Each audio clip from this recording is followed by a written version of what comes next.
The most frequently discussed consequentialism is one where the consequences or outcomes are benefits. That is to say, the consequences are things we judge to be good. What I mean by good, I'll explain in a couple of minutes. This version of consequentialism is called utilitarianism.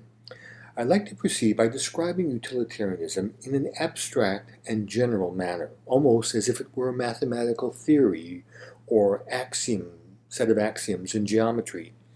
Indeed, utilitarianism is often used as a mathematical theory, as a device to calculate ethics.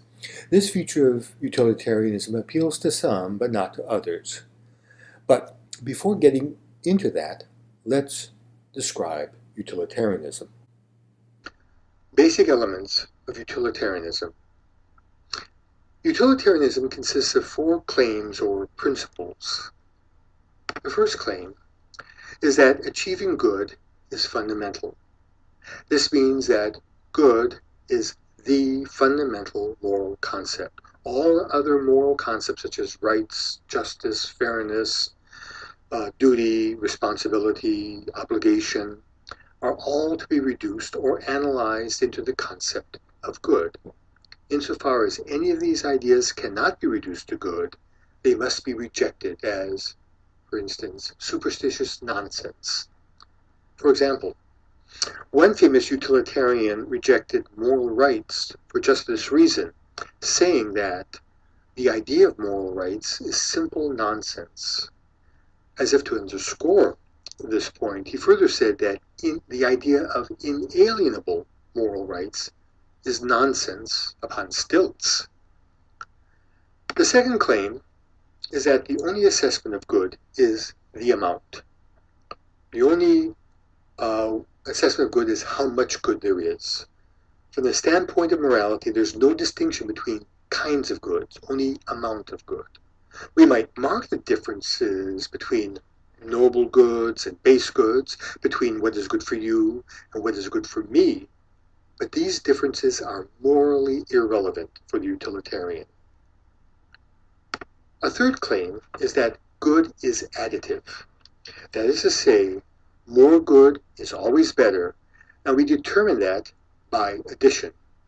If we want to compare two decisions, A and B, we add all the good consequences of A, subtract all the bad consequences of A, do the same for B, and then compare the numbers.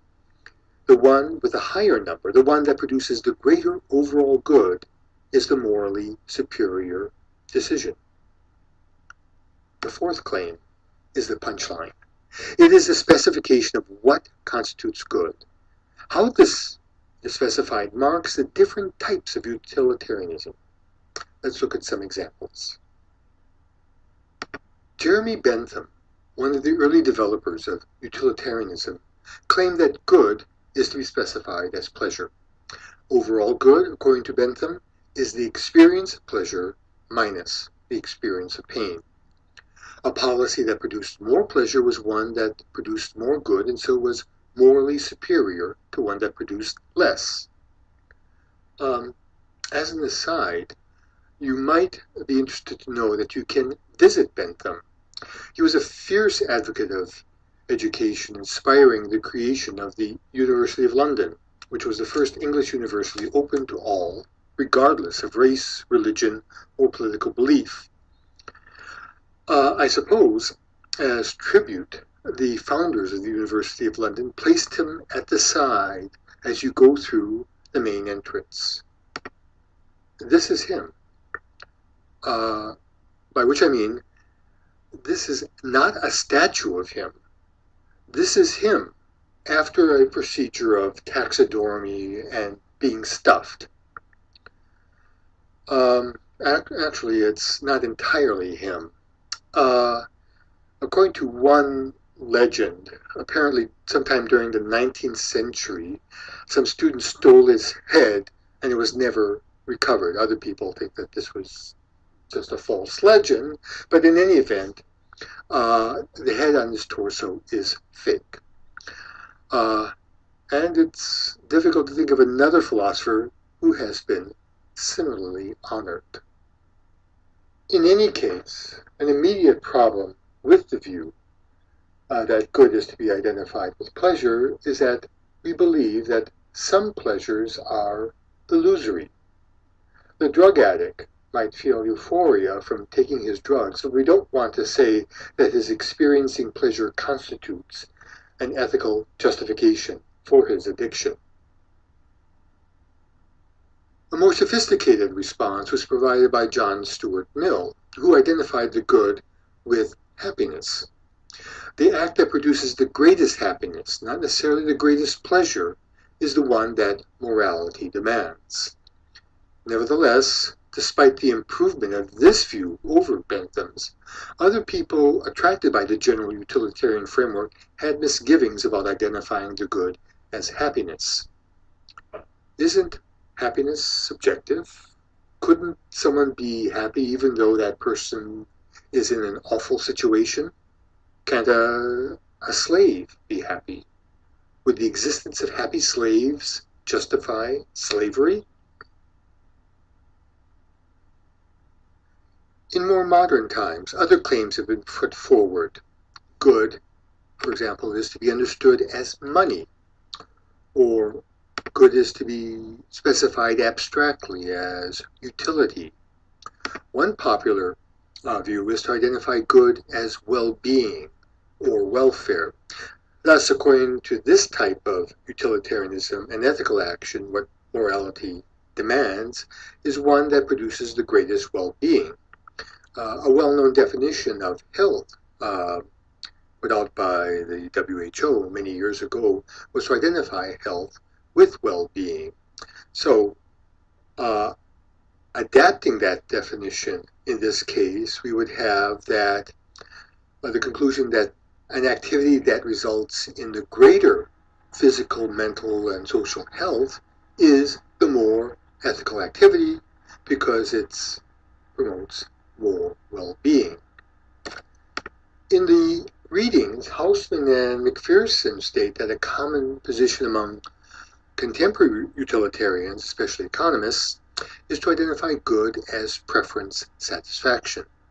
The more people's preferences or desires are satisfied by a particular policy, the greater the ethical justification there is for that policy. As I hope you can begin to see, there are a variety of conceptions of the good that can be plugged into the utilitarian framework. Some, though, will no doubt strike you as more plausible than others. And some of this will be examined in more detail in the discussion forum. I now want to turn to discussing some actual examples of utilitarian policies and decisions. Policies and decisions that are ethically justified by appealing to utilitarianism. One example is mandatory vaccinations. The good being achieved here is the prevention of a particular disease. Even if some might experience an adverse reaction, even if some might not want to be vaccinated, and so are being vaccinated against their will, the overall good is greater, presumably, than these negative consequences. Mandatory vaccination is typically justified ethically by utilitarian ethical theory. Quarantine is another policy that is justified by utilitarian ethical theory. The people being quarantined are not likely to receive any benefit. The quarantine is achieving good by protecting the people who are not in quarantine. If the benefit these people are getting is greater than the suffering of those in quarantine, then the quarantine is ethically justified according to the utilitarian. Torture is another activity that can be ethically justified by the utilitarian. If the information obtained from the tortured victim saves lives, then that outweighs the suffering the tortured victim experiences. But this is very important. It's that one should note that according to the utilitarian, torture is justified only when it works, only when it produces this information. If no information is obtained, or if the information does not result in lives saved, then the torture is ethically unjustified. It is immoral according to the utilitarian. In general, we can say that any policy or decision that is justified by cost-benefit analysis is consequently ethically justified. The good is identified to be money, and the analysis states that the economic benefits of the policy or decision is greater than the economic costs. Finally, we should note that the utilitarian framework can be found in many discussions in health policy and medical ethics. Often phrased as the principle of beneficence, or in other contexts, the principle of non-malfeasance, the principle is understood to mean that the action that results in greater well-being is the ethically better action, the ethically superior action. As we can see, this is nothing but the utilitarian position. Let us now turn to some examples of policies or decisions that cannot be justified according to the utilitarian, or doesn't seem to be easily justified according to utilitarianism. An immediate class of such examples are policies based on an appeal to rights, moral rights, legal rights, or human rights. When we justify an action by appealing to rights, we are not claiming anything about the good consequences outweighing the bad. For example, the freedom to worship in the religion of your choice, or the freedom to participate in the politics of your country, is not justified in terms of some good consequences outweighing bad. Such freedoms or rights do not have a utilitarian justification. Another exception to utilitarian are policies protecting patient self-determination. Patients are ethically justified to withdraw from treatment based on their right of self-determination. This justification does not depend upon whether the consequences of their decision are good or not. Indeed, even if the rest of us correctly believe that it would be bad for the patient to withdraw from treatment, the patient's right of self-determination overrules utilitarian considerations. Another set of examples are policies protecting reproductive freedoms. The claim that it is morally wrong to prevent people from deciding when to have children, how many children to have, and with whom is not understood as a utilitarian policy. Historical preservation is another example that cannot be justified, or at least easily justified, from a utilitarian point of view. For example, the building may be too old to be of any use, and keeping it in repair might be costly. Even though the utility of the building does not outweigh the cost of maintaining it, we might nevertheless continue to bear the cost of the maintenance to preserve the building because, for example, it's a historically significant building. Okay, we've discussed several examples, and so I hope you at least begin to understand how utilitarian justification works. If you have any questions or want to discuss other examples, I encourage you to post your thoughts on the discussion forum. I now want to summarize some general features of utilitarianism. First of all, it should be clear that for the utilitarian, only results matter. Intentions, motives, beliefs, etc. are morally irrelevant. A second feature is that utilitarianism can be said to embrace the idea that the end justifies the means. That is because, for the utilitarian, only results matter. The end justifies the means. With what motives, intentions, etc. are all morally irrelevant. We just look at the results, the ends. Another important feature, which I've already alluded to when I mentioned torture, but deserves emphasizing, is that a utilitarian assessment depends upon the facts and what happens. Thus, at the core of any utilitarian policy is an empirical claim. If the utilitarian is wrong about what happens, then the utilitarian's assessment is undermined. For example, I mentioned quarantine as a utilitarian policy. However, if the disease at issue is not contagious, then quarantining those diseases does not protect the rest of the population. The policy is then not simply unjustified, but unethical, regardless of what people believed or how reasonable those beliefs were. In other words, the utilitarian assessment is always tentative until the dust settles. I should point out that different understandings of the fourth principle of utilitarianism, the specification of the good, is not the only way different types of utilitarianism can emerge. For example, some utilitarians might argue against the third principle and claim that the total good is not a matter of simple addition. Perhaps adding a certain amount of good to a miserable situation should get greater weight than adding that same amount of good to an already good situation.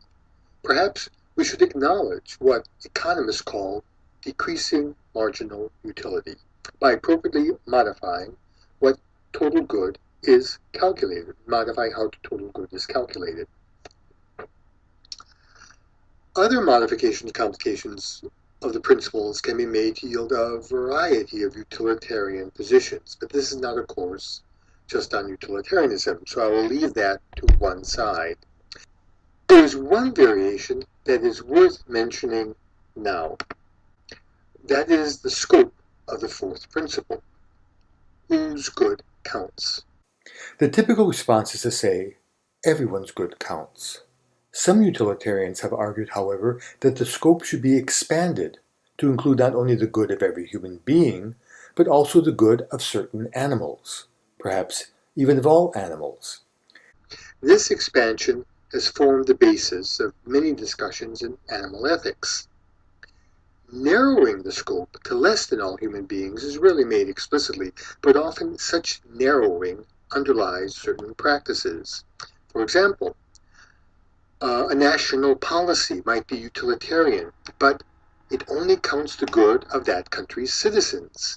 The impact that policy might have on the good of people in other countries is not something to be considered, or, if considered, given less weight. Such utilitarians would argue that it is wrong for a country not to give preference to the good of its own citizens. Some of these considerations will be discussed later in the course. Now I want to examine what can be said in favor of utilitarianism. What arguments or considerations lead to endorsing the utilitarian position? To begin with, it is plausible to hold that morality should be impartial. Morality shouldn't favor one group of people over another, and utilitarianism seems to embrace that view by claiming that everyone's good counts. Closely connected to impartiality is the idea of equality. Everyone is of equal worth and should get equal consideration. Utilitarianism captures this idea with its claim that there is no distinction in kinds of goods. Everyone's good counts equally.